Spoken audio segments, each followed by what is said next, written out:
Hello from ABA Tech Show 2019 in Chicago, Illinois. I'm Laurence Colletti. I'm Brett Burney. I'm Jeff Richardson. And we're on the road with Legal Talk Network.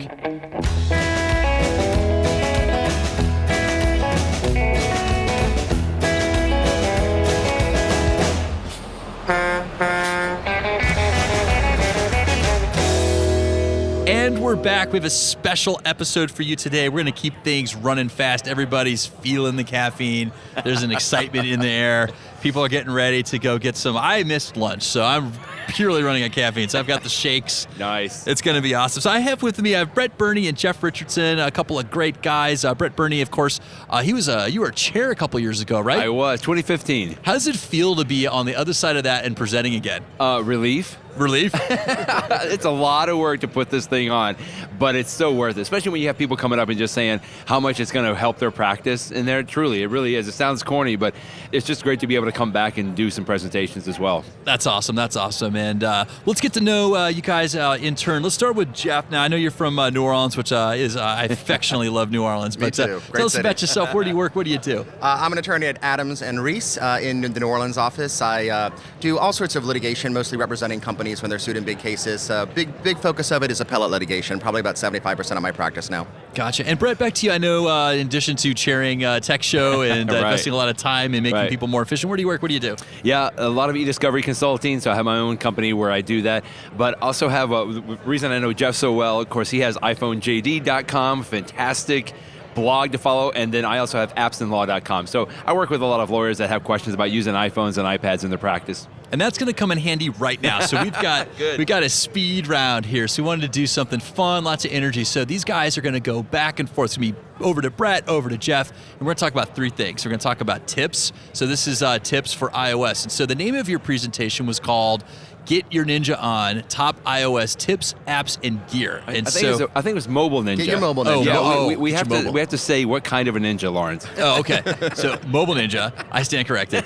And so we're going to talk about three things. We're going to start with tips, and we're going to go to apps, and then we're going to go for some fun gear. So these gentlemen are going to do two each in each category, and they're going to rattle them off in a minute or less. And it's just going to be high energy. You guys ready to get started? Let's do it. Does anybody need to stretch? No, we're ready. I haven't been outside in like 2 days. I feel like I probably need to stretch. You need some sunshine. Yes, I do. All right, we're going to get started here. We're going to go with the tips, the iOS mobile Ninja tips, and we're going to start. Who wants to go first? Jeff, you go. I'll go first. Oh, Jeff. All right, over to you, Jeff. Okay, so you're late for your deposition, your meeting, somebody else is over there waiting for you and they're trying to buy time. What do? How can your iPhone help you? Well, first of all, if you text or even email that person, and if you type the phrase, I'll be there in, and as soon as you hit the space bar, right above your keyboard, you will see a little indicator of how long it's going to take you to get there. Now, that's assuming that your iPhone knows where you're going from the meeting or because you're doing some searching. A related tip is if you type I'm at space, the iPhone will actually give you a selection in messages with your current location. Just tap current location and then your other person will see exactly where you are. But best of all, let them do the work. If you tap in your messages app on info at the top, you can then slide over and say, I want to share my current location as I'm moving around with this other person for an hour, for a period of time, whatever. And that way they can let people know he's around the block, I see him coming, let's not start the deposition yet, he'll be here soon. All right, Brett. Nice. We are looking at screens all the time. I read stuff all the time on my iPhone, my iPad, pull up a web article, for example, but sometimes you just get tired of looking at the screen. So the iPhone and the iPad can actually speak the selected text. So you can turn this on, you go to settings, you go to general, and then it's under an accessibility and called speech. You turn it on, then you can go to like your browser, Safari web browser, you select a paragraph or two paragraphs, and you can tap on the speak button and it'll just read it off to you. You can do like a male British voice or a female Australian voice, whatever you select on there, it's great. That way you can just kind of close your eyes and still have it being read to you. Jeff. iPhones are powerful because they are basically little computers, and unfortunately that means sometimes they will crash. This happened to me a few months ago where my iPhone XS just suddenly would not come on. What do? Well, here's the trick. If you have an iPhone 6S or earlier, hold down the home button and the sleep wake button for a long time, and it will eventually restart. What if you have a newer iPhone that doesn't have the button, like the iPhone XS? What you do is you press and quickly release the volume up button, and then press and quickly release the volume down button, and then hold down the power button on the side. You would never guess that key combination, but now hopefully it's in the back of your head. Volume up a little bit, volume down a little bit, and then hold down power, and eventually the whole thing will restart. Brett. So you are carrying your phone in one hand. You've got something else in your other hand. So you only have your thumb to be able to type, like you're typing a text message, right? Or you're typing in some kind of a note. Well, sometimes it's hard to reach that thumb all the way over to hit the Q or the A over there. If you go into your keyboard where you're typing an email message or a text message, at the bottom left there's a little globe icon. Tap and hold on that, and it gives you the option to kind of shove the keyboard over to the right a little bit. So it's just a little bit easier to reach all of those keys. I don't exactly know what Apple calls this, but it's just available wherever you have a blinking cursor, a text message, or an email message, and it's just easier then to reach everything with your one thumb. All right, I am out of breath. You guys are amazing here. So now we're transitioning to apps. Now, who wants to go first on this one? Go, Jeff. Just let Jeff go. Okay, I'll go first. So, in this age where we have so many passwords for so many different websites, it is impossible to keep track of them all. And in order to be safe, you need to have unique websites for every website, unique passwords for every website, but they all have to be complex because you don't want the hackers to guess them, and no mortal can remember that. So you need a password manager. There's a number of good ones out there. The one that I will recommend, because it is best, I believe, on iOS, is 1Password. It keeps all your passwords. It's super easy to enter the password thanks to the latest version of the iOS, where it's just pressing one or two buttons, and you don't have to remember any of those passwords. The app does it for you, and that way you know you're safe and secure. Plus, it's very convenient. All right, Brett.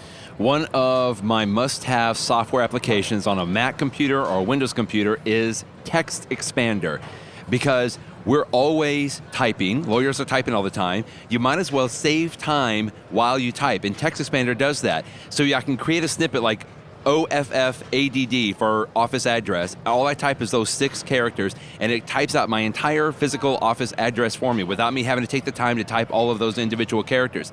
Once I create those snippets on my Mac or Windows, I can transfer or access them also from my iPhone and my iPad, so then I have access to those snippets as well. I don't use it quite as much on my iPhone as I do, but it gives me the ability then that I can pull in a paragraph into something if I need to paste it into an email or something along those lines. TextExpander.com. Jeff. This may not seem like a cutting-edge recommendation, but Microsoft Word. I know it's been around since the 80s, but it was a few years ago here at Tech Show in Chicago when Microsoft announced while we were all here that Microsoft Word would finally be available for the iPad. And now it is a fantastic iPad and iPhone app, not only because you can get work done on your mobile device, but when another attorney shares a file with you, you want to look at it in the true blue Microsoft Word. Better yet, you can do red line edits and share things with them. And finally, let's say one of your colleagues sends you a document and you're going to send it to opposing counsel. Well, before you do so, open it up quickly in Microsoft Word. You want to make sure that there's not metadata in there, some edits or something like that, comments on the side saying, we're going to offer this much, but we probably could go up to this much. You do not want that to be in there. Check it in Microsoft Word on your iPhone or iPad first, and you'll be safe. Fantastic, Brett. So when you're getting ready to leave the office, go to a meeting or a trial or hearing of some kind, you have to figure out what are the documents I need to take with me, right?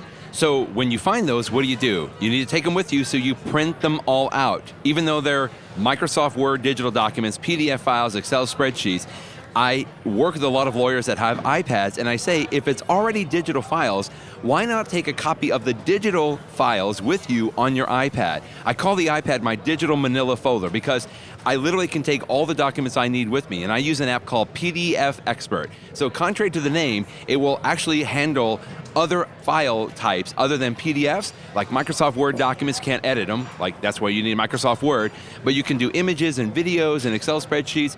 PDF Expert, it's $10, and to me is probably one of the best apps to use to be able to carry files. And then if you do have PDFs, you can annotate the PDFs, like highlight text or underline text, all kinds of stuff like that. PDF Expert. Great app. All right, last round. We're ready for some gear.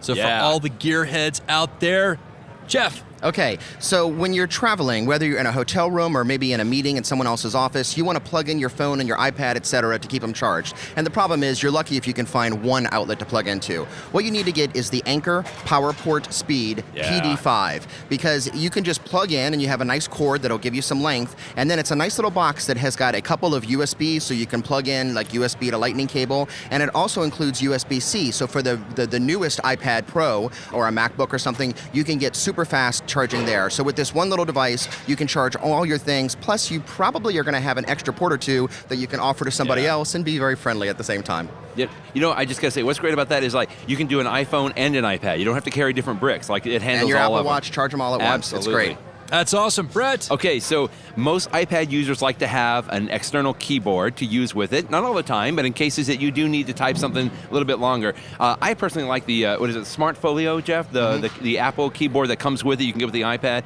But if you really want to take it up a notch, there's a company called Bridge, with a Y, not an I, BRYDGE, bridge.com. Usually between $100 and $150, but it makes the iPad almost look like a laptop. But it's a beautiful keyboard. It's gotten some really high reviews. Bridge.com.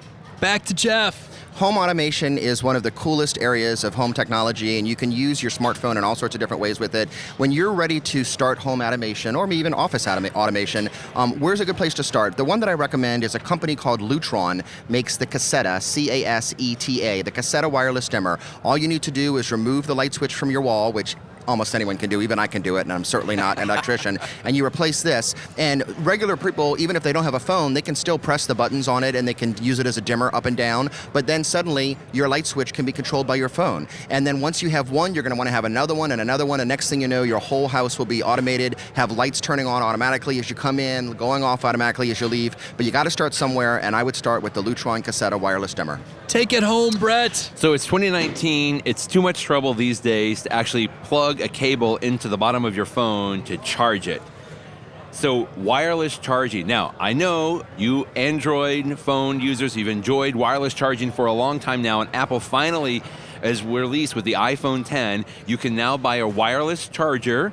So it has to be Qi compatible. That's QI, but I think it's pronounced Qi. Qi compatible wire. You can find these on Amazon almost anywhere now for $12, $16, and it basically is like a little disc or a hub that sits plugged in. You plug that in, but then you can just set your iPhone on top of that, and it wirelessly charges. Again, other phones have been doing this for a long time, but finally we have it on iPhone 10 and iPhone 10s. You know, my wife has a Honda Odyssey, which you may have too, and it's got Qi charging. I can just put my phone down in the car and automatically charge it. It's really cool. You don't need to plug in your phone anymore.